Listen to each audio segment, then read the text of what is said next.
आज मैं आपके साथ मज़ेदार फ़ेटाचीनी पास्ता अल्फ्रेडो की रेसिपी शेयर करने वाली हूँ। बहुत ही मज़े का बनता है, सारी बात इसकी सॉस की होती है और चिकन की होती है, जो कि हमने जूसी और सॉफ्ट बनाना होता है। तो चलें इसको बनाते हैं, बहुत ही ज़बरदस्त बना। आपने इसको एक बार घर में बना लिया तो आप बार-बार इस रेसिपी को घर में बनाएँगे। आपको बाहर जाके खाने की ज़रूरत नहीं पड़ेगी। तो चलते हैं इस रेसिपी को बनाते हैं, बहुत ही ज़बरदस्त बना, सोचा आपके साथ भी इसकी रेसिपी को शेयर करूँ। स्टार्ट करते हैं अपनी रेसिपी को।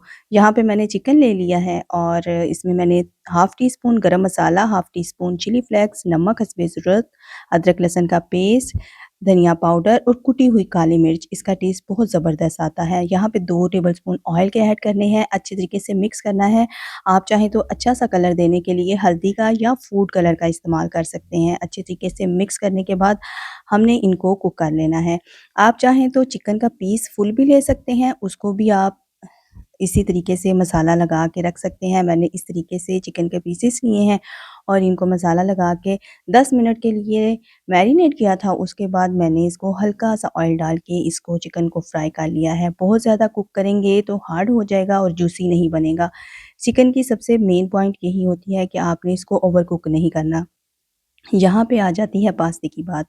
यहाँ पे मैंने ये वाला पास्ता लिया है जिसको कहते हैं फेत्तूचीनी पास्ता, बहुत ही मज़े का बनता है और इसको हमने इस तरीके से कुक करना है कि ये इसके क्रैक्स ना पड़े और ये बिल्कुल लंबी-लंबी स्टिक्स की तरह ही रहें।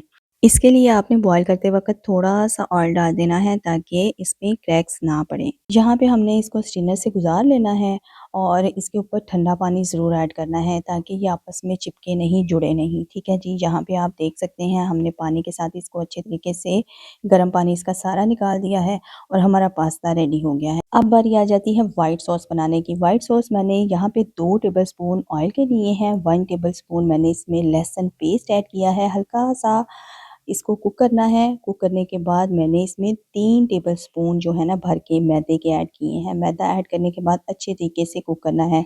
ये वाली सॉस रेस्टोरेंट्स में बनती है और वो बिल्कुल इसी तरीके से आपको बनाकर पास्ता देते हैं। यहाँ पे मैंने दूध का ऐड किया है।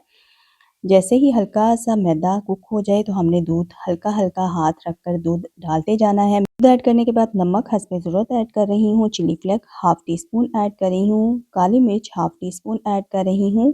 कम ज़्यादा लगे तो आप इसमें ऐड कर सकते हैं। मेरे पास चीज़ के स्लाइसेस थे जो कि मैंने 2 से 3 अदद ऐड किए हैं। उसके बाद हमने इसको अच्छे तरीके से मिक्स करना है ताकि इसमें गुठली या लम्स ना बने।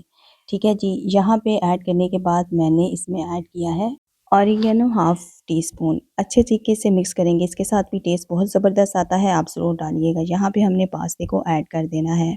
ठीक है जी, पास्ते को ऐड करने के बाद अच्छे तरीके से हल्के हाथ में हमने मिक्स करना है ताकि ये टूटे नहीं। कंसिस्टेंसी आपने सॉस की थिक नहीं रखनी और जब पास्ता डालें तो तकरीबन 1 से 2 मिनट इसके साथ कुक करें ताकि पास्ते में जो सॉस का फ्लेवर है अच्छे तरीके से चला जाए। ठीक है जी, यहाँ पे हमारा पास्ता रेडी है और थोड़ी-सी काली मिर्च कूट के ऐड करनी है, उसके साथ फ्लेवर बहुत ज़बरदस्त आता है।